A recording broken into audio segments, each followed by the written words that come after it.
आओ कायनात बांट लें, तुम मेरे बाकी सब तुम्हारा। उसने कोई 10वीं बार शर्मीली मुस्कान के साथ इस SMS को पढ़ा था।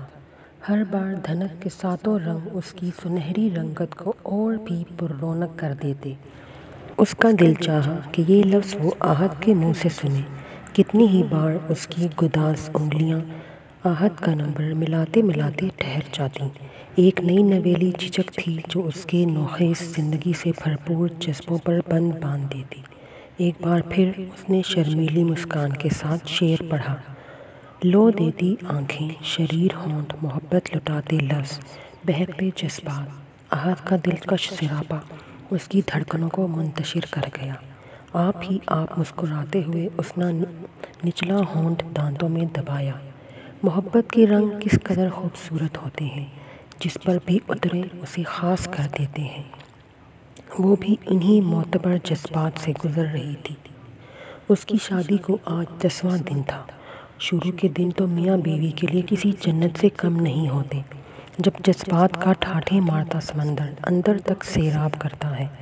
आज आहत पहले दिन ऑफिस गया था और उसने जाते ही ये शेर भेजा था। वो अपने कमरे में बैठी लम्हा लम्हा उमड़ती मोहब्बत की बूंदों को खुद पर बरसता महसूस कर रही थी। ज़िंदगी उसे नए रंगों से मुतारिफ करवा के उसके जज्बों को लफ्ज़ों की कैद से आज़ाद कर रही थी। उसने आईने में अपना दिलकश सरापा देखा। उसकी हर पवर में आहत का लम्स सांस ले रहा था। रगों में भागता दौड़ता खून मोहब्बत के एहसास को उजागर करता गुजरता जा रहा था। अभी वो महसूसात के मरहले से गुजर रही थी कि धाड़ की आवाज़ से दरवाज़ा खुला। आने वाले ने दस्तक देने का तकल्लुफ़ भी नहीं किया था। अभी तुम्हारे चोंचले ख़त्म नहीं हुए, ले आओ तशरीफ़ बाहर, सब नाश्ते का इंतज़ार कर रहे हैं। बेहद तल्ख़ अल्फाज, हद तक आमेज़ लहजा, नफ़रत अंगेज़ अंदाज ने पल भर में उष्णा को आसमान की बुलंदियों से ज़मीन पर ला फेंका था। हाथों में थामी तस्बीह के दाने गिराते वो बोल रही थी, मेरी 4 नंदें थीं, 3 शादीशुदा और 1 कंवारी। वो कंवारी 3 पर भारी थी। आहत के जाते ही वो पूरी तरह से सामने आ गई थी।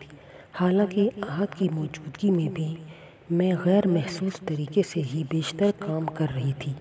ससुराल में किसी भी रस्म को निभाने का तकल्लुफ़ नहीं किया गया था। रस्में सिर्फ लड़की वालों के लिए होती हैं। मुझे अपनी सास से बहुत डर लगता था।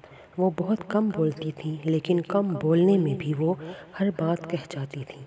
भारी भरकम वजूद, हाथ में सफ़ेद तस्बीह, सर पर गर्मियों में सफ़ेद और सर्दियों में ग्रे दुपट्टा, चेहरे की करख्तगी और लहजे के पाटदार अंदाज को कम नहीं करता था। वो इस अंदाज से उष्णा को देखती कि उसकी रूह तक कांप उठती।